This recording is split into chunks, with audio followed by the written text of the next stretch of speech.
तो दोस्तों आज हम पढ़ने वाले हैं क्लास 9th इकोनॉमिक्स का चैप्टर नंबर 1 जिसका नाम है the story of place Palampur. मतलब हम एक ऐसे गांव की कहानी सुनने वाले हैं जिससे हमें बहुत कुछ नया सीखने को मिलने वाला है कि कैसे किसी चीज का प्रोडक्शन होता है और कैसे हम अच्छा प्रोडक्शन कर सकते हैं। और दोस्तों साथ में हम ये भी देखेंगे कि गाँव के लोग आखिर जीते कैसे हैं और वो कमाते कैसे हैं और उनके कौन कौन से कमाने के साधन है।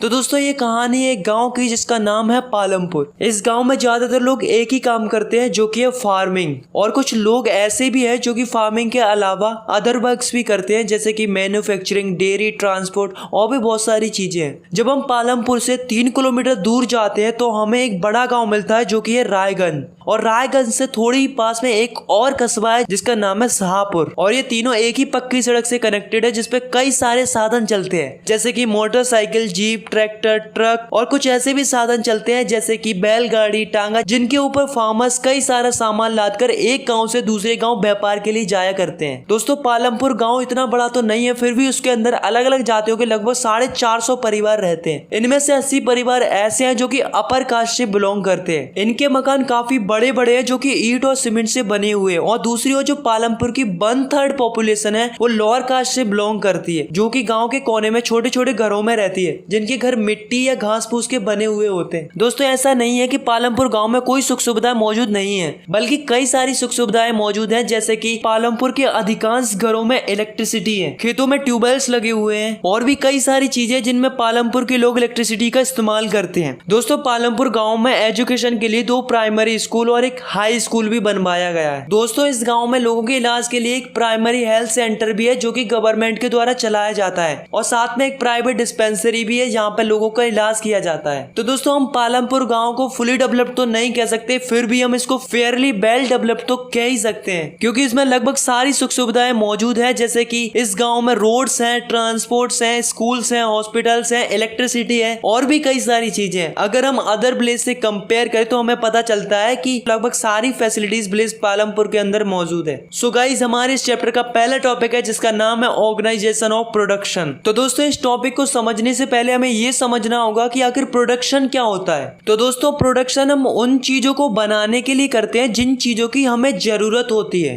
अब दोस्तों ऐसा नहीं है कि प्रोडक्शन अपने आप हो जाता है, बल्कि हमें 4 चीजों की जरूरत पड़ती है किसी भी चीज का प्रोडक्शन करने के लिए। जैसे कि फर्स्ट रिक्वायरमेंट है लैंड। अच्छा आप ही बताओ ज्यादातर चीजों का प्रोडक्शन करने के लिए हमें किस चीज की जरूरत पड़ती है? फैक्ट्रीज की। अब दोस्तों ऐसा तो है नहीं कि हम फैक्ट्रीज को हवा में बनाते हो, फैक्ट्रीज बनती तो जमीन पर ही है ना। अब जैसे मान लो आपको क्रॉप प्रोडक्शन करना है तो क्या हम फसल बिना जमीन के उगा सकते हैं? नहीं ना, पहले तो हमें जमीन ही चाहिए तभी तो हम फसल उगा पाएंगे। तो पहला फैक्टर क्या हो गया? लैंड। मतलब हमें प्रोडक्शन करने के लिए हमें सबसे पहले जिस चीज की जरूरत होती है वो होती है लैंड, और लैंड के साथ अदर नेचुरल रिसोर्सेज की। सेकंड रिक्वायरमेंट पड़ती है हमें लेबर की। अच्छा आप खुद ही सोचो, अगर हमने किसी चीज की फैक्ट्री खोली तो क्या वो अपने आप चलेगी? बल्कि हमें फैक्ट्री को रन कराने के लिए कई सारे वर्कर्स की जरूरत पड़ेगी, और वर्कर्स को ही हम क्या बोलते हैं? लेबर्स। फसल उगाने से लेकर फसल काटने तक भी हमें लेबर्स की जरूरत पड़ती है। यानी कि प्रोडक्शन करने के लिए सेकेंडली किस चीज की रिक्वायरमेंट होती है? लेबर की। थर्ड फैक्टर है फिजिकल कैपिटल, जिसकी हमें सबसे ज्यादा रिक्वायरमेंट होती है। फिजिकल कैपिटल 2 टाइप्स की होती है। पहली होती है फिक्स्ड कैपिटल और दूसरी होती है वर्किंग कैपिटल। अब फिक्स्ड कैपिटल क्या होती है? जैसे कि मशीन्स हो गई, tools, generator, computers, building etcetera etcetera. तो दोस्तों इस टाइप की चीजों को हम क्या बोलते हैं? फिक्स्ड कैपिटल बोलते हैं, क्योंकि इन्हें सालों साल तक इस्तेमाल किया जा सकता है। बल्कि ऐसा नहीं है कि एक बार इस्तेमाल करने के बाद हम दूसरी साल नई मशीन और दूसरी चीजें खरीदते हैं। जैसे मान लो एक ट्रैक्टर है तो क्या हम हर फसल के लिए अलग अलग ट्रैक्टर का इस्तेमाल करते हैं? नहीं ना, बल्कि वही ट्रैक्टर का इस्तेमाल करते हैं हर एक फसल के लिए। तो ये सब क्या है? एक फिक्स्ड कैपिटल है। सेकेंड है वर्किंग कैपिटल। तो वर्किंग कैपिटल क्या होती है? जैसे कि रॉ मटेरियल एंड मनी। खेती करने के लिए रॉ मटेरियल क्या होगा? सीड्स, क्योंकि अगर हम बीज ही नहीं डालेंगे खेती में तो खेती कहाँ से होगी? खेती करने के लिए हमें सीड्स की जरूरत तो पड़ेगी ही पड़ेगी, और अगर हमें सीड्स की जरूरत पड़ेगी तो उसे खरीदने के लिए हमें पैसे की भी जरूरत पड़ेगी। तो वर्किंग कैपिटल क्या होती है? Raw material and money.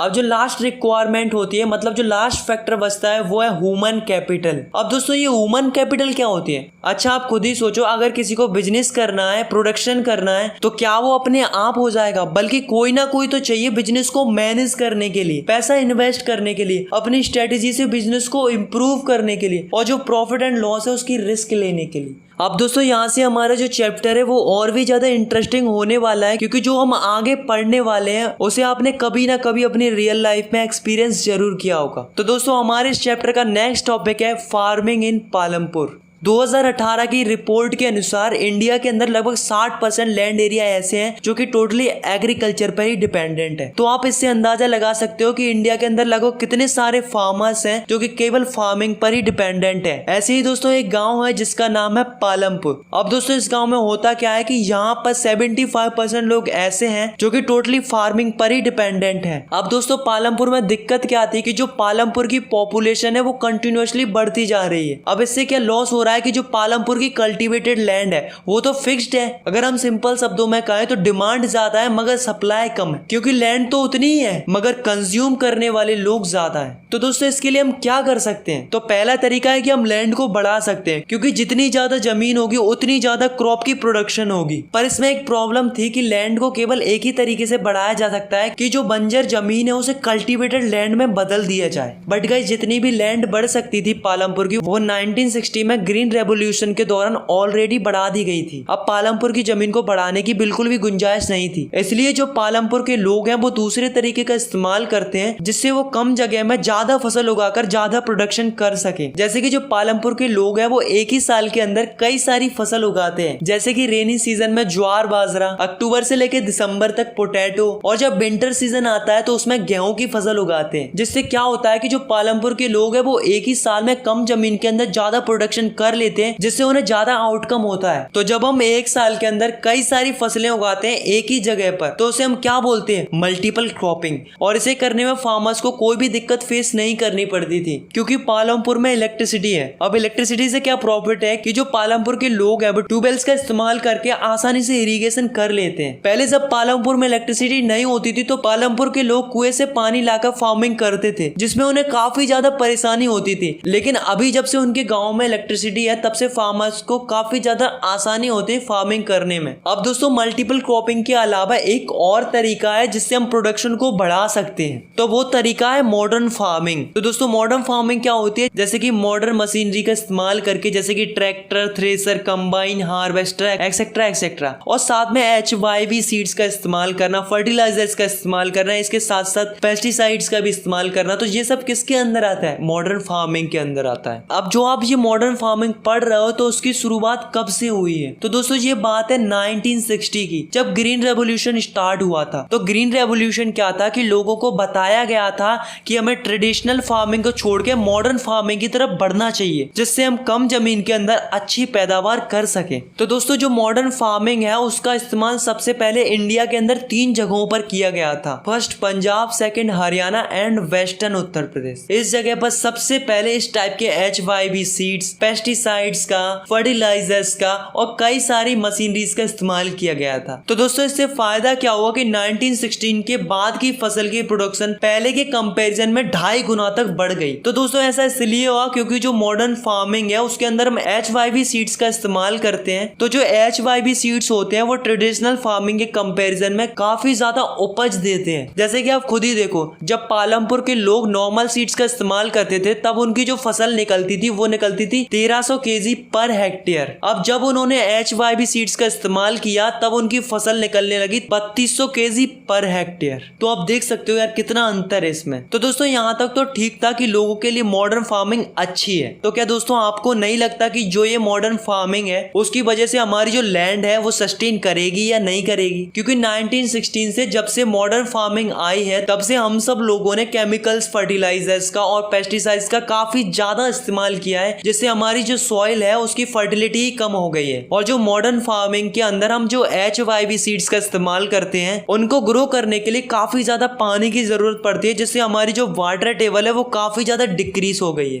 तो ये हमारे लिए और हमारे नेचर के लिए बहुत ही बुरी बात है, क्योंकि एक बार हमने इन रिसोर्सेज को डिस्ट्रॉय कर दिया तो इन्हें रिस्टोर करना इतना आसान नहीं है। तो दोस्तों हमें भी सोचना चाहिए हमारे नेचर के बारे में और हमारे नेचुरल रिसोर्सेज के बारे में, क्योंकि हम बगैर नेचुरल रिसोर्सेज के तो एग्रीकल्चर कर ही नहीं सकते। तो इस पे हमें ध्यान देना चाहिए। तो दोस्तों अब हम देखने वाले हैं कि जो पालमपुर की लैंड है वो किस तरीके से डिस्ट्रीब्यूटेड है पालमपुर के लोगों में। How is land distributed between the farmers of Palampur. Unfortunately Palampur में सब लोगों के पास लैंड नहीं है, बल्कि 450 फैमिलीज में से 150 फैमिली ऐसी है जिनके पास खेती करने के लिए कोई जमीन ही नहीं है। सिमिलरली 240 फैमिलीज ऐसी है जिनके पास 2 हेक्टेयर से भी कम जमीन है, और आखिरी बची हुई केवल 60 फैमिलीज ही ऐसी हैं जिनके पास 2 हेक्टेयर से ज्यादा जमीन है। तो आप देख सकते हो कि जो पालमपुर में कम लोगों के पास ज्यादा जमीन है, वहीं दूसरी ओर ज्यादा लोगों के पास थोड़ी सी जमीन है। नेक्स्ट है लेबर। तो दोस्तों हमें खेती करने के लिए कई सारी लेबर्स की जरूरत पड़ती है। तो दोस्तों जो लेबर्स होती है उसकी जरूरत ज्यादातर उन्हीं लोगों को पड़ती है जिनके पास ज्यादा जमीन होती है, और जिनके पास कम जमीन होती है, मतलब जो स्मॉल फार्मर्स होते हैं, वो अपनी जमीन को खुद ही कल्टीवेट कर लेते हैं अपनी फैमिलीज के साथ मिलकर। तो जो बड़े फार्मर्स होते हैं, मतलब जिनके पास ज्यादा जमीन होती है, तो वो क्या करते हैं कि लेबर्स को हायर करते हैं फार्मिंग करने के लिए। तो जो लेबर्स होते हैं वो 2 टाइप्स के होते हैं। पहले जिनके पास बिल्कुल भी जमीन नहीं होती, वो अपनी इनकम जनरेट करने के लिए दूसरों के खेतों में जाकर मजदूरी करते हैं, और दूसरी ऐसी होती है जिनके पास जमीन तो होती है, पर जब वो फ्री रहते हैं तब वो एक्स्ट्रा अर्निंग के लिए दूसरों के खेतों में जाकर काम करते हैं। इसके बदले में उन्हें पैसा मिल जाता है, या फिर काम के अकॉर्डिंग उन्हें गेहूं, चावल या इस तरीके की चीजें उनकी चॉइस के अकॉर्डिंग लेबर्स को दे दी जाती है। नेक्स्ट है कैपिटल। अब कैपिटल क्या होती है? तो दोस्तों कैपिटल का सीधा सीधा अर्थ होता है मनी, यानी कि पैसा। तो जैसा कि हमने देखा कि मॉडर्न फार्मिंग को करने के लिए कई सारी चीजों की जरूरत पड़ती है, जैसे कि HYB seeds, chemical fertiliser, pesticides, machinery जैसे कि ट्रैक्टर, हार्वेस्टर, थ्रेसर, और भी कई सारी चीजें जिनकी हमें जरूरत पड़ती है मॉडर्न फार्मिंग करने के लिए। तो गाइज आप ही बताओ, अगर इतनी सारी चीजों की जरूरत पड़ेगी तो इन्हें अफोर्ड करने में खर्चा भी ज्यादा होगा। तो जो पुअर फार्मर्स होते हैं वो क्या करते हैं कि जो बड़े बड़े फार्मर्स होते हैं या मनी लेंडर्स होते हैं या ट्रेडर्स होते हैं, उनसे पैसे उधार ले लेते हैं, और वो स्मॉल फार्मर्स को पैसा भी दे देते हैं, पर बाद में फार्मर्स को उनका काफी ज्यादा इंटरेस्ट चुकाना पड़ता है। तो जो स्मॉल फार्मर्स की खेती होती है उसका पूरा का पूरा पैसा इनका कर्ज ही चुकाने में लग जाता है। ऑन दी अदर हैंड जो अमीर फार्मर्स होते हैं उनके पास ज्यादा जमीन होती है। अब जब ज्यादा जमीन होगी तो ज्यादा फसल उगेगी। तो जो अमीर फार्मर्स होते हैं वो क्या करते हैं कि जो अनाज निकलता है पहले तो उसे अपने खाने के लिए स्टोर कर लेते हैं, फिर बाद में जो कुछ भी अनाज बचता है उसे मार्केट में सेल कर देते हैं, और फिर उसे बेचकर जो पैसे मिलते हैं उन्हें अपनी सेविंग्स में सेव कर लेते हैं, और यही साइकिल रिपीट होती रहती है, और जो अमीर फार्मर्स होते हैं उनकी सेविंग बढ़ती ही जाती है। इसी टॉपिक से रिलेटेड एक क्वेश्चन अराइज होता है, वो होता है कि सरप्लस क्या होता है? Surplus means that an amount that is extra और मोर देन यू नीड। तो इसका सिंपल सा